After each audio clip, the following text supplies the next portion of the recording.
जी मनोज सिन्हा ने बुलाई सुरक्षा समीक्षा बैठक।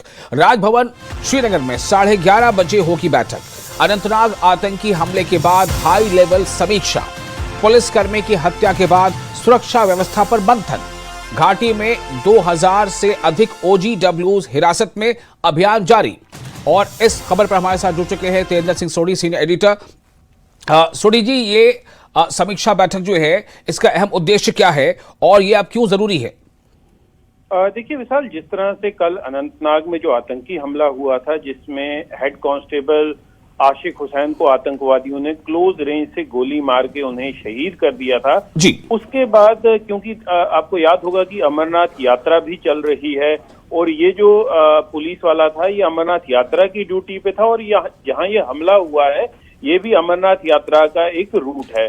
तो उस पूरे मद्देनजर में कल से हमने देखा कि किस तरह इस आतंकी हमले के बाद पूरी कश्मीर घाटी में एक बहुत बड़े स्तर पे आतंक विरोधी अभियान जो है वो चलाया गया है, जिसमें लगभग 2000 से 2500 के करीब जो OGWs हैं उनको पूरी कश्मीर घाटी में डिटेन किया है। रात को 2 लश्कर तोयबा के आतंकवादी हैं, एक्टिव आतंकवादी हैं, उनके घर भी बारूद से ध्वस्त हो गए हैं। तो उसके बाद एक आज जो security review meeting lieutenant governor Manoj Sinha ने बुलाई है, जिसमें जम्मू कश्मीर पुलिस के आला अधिकारी, जिसमें director general of police, IGs, additional DGs और CRPF, आर्मी और जितनी भी सुरक्षा एजेंसियां हैं उनके उच्च अधिकारियों को बुलाया गया है, जिसमें ये रिव्यू किया जाएगा कि ये जो आतंकी हमला कल हुआ है, इस तरह का जो खतरा है दोबारा ये आतंकवादी कामयाब ना हो और जो भी आतंकवादी कश्मीर घाटी में कहीं पर भी सक्रिय है या छुपा हुआ है उसको खोज के जल्द से जल्द मौत के घाट उतारा जाए।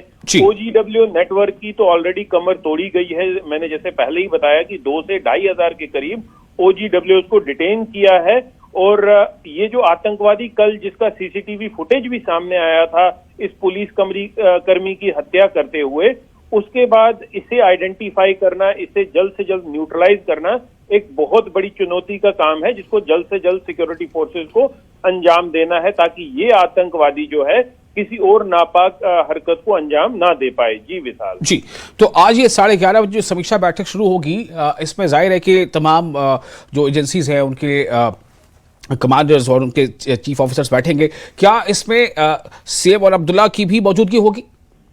देखिए, क्योंकि चीफ मिनिस्टर है या इलेक्टेड गवर्नमेंट है, वो सिक्योरिटी उनके प्रीव्यू में नहीं है, तो इसलिए उनका बैठना इस मीटिंग में कोई जो है उसका कोई फायदा नहीं होगा, तो इसलिए उसमें ये शामिल नहीं होंगे। क्योंकि जो होम डिपार्टमेंट है, जो सिक्योरिटी है, वो लेफ्टिनेंट गवर्नर का प्रीव्यू है, होम डिपार्टमेंट सेंट्रल गवर्नमेंट का प्रीव्यू है। तो इसलिए इसमें सिर्फ LG मनोज सिन्हा जो है वो इस मीटिंग को चेयर करेंगे। हाँ, कई आला अधिकारी जो हैं, चीफ सेक्रेटरी हो सकते हैं, लेकिन जितने भी पुलिस और सिक्योरिटी एजेंसीज के आला अधिकारी हैं वो इस मीटिंग में मौजूद रहेंगे ताकि एक स्ट्रेटेजी बनाई जाए। क्योंकि आने वाले टाइम में अगर एक आतंकवादी हमला हो चुका है, आतंकवादी फिर से अपना जो सर है वो फिर से उठाने की कोशिश ना करें, क्योंकि पाकिस्तान लगातार ये कोशिश कर रहा है कि किसी तरीके जम्मू कश्मीर में हालात को बिगाड़ा जाए, आतंकवाद को फिर से हवा दी जाए।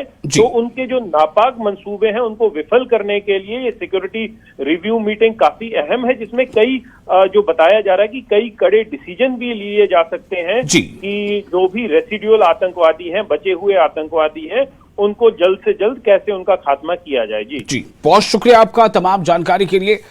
तो इस वक्त की बड़ी खबर यह है जम्मू कश्मीर के लिए कि LG मनोज सिन्हा ने एक सुरक्षा समीक्षा बैठक बुलाई है जो राजभवन श्रीनगर में 11:30 बजे शुरू होगी।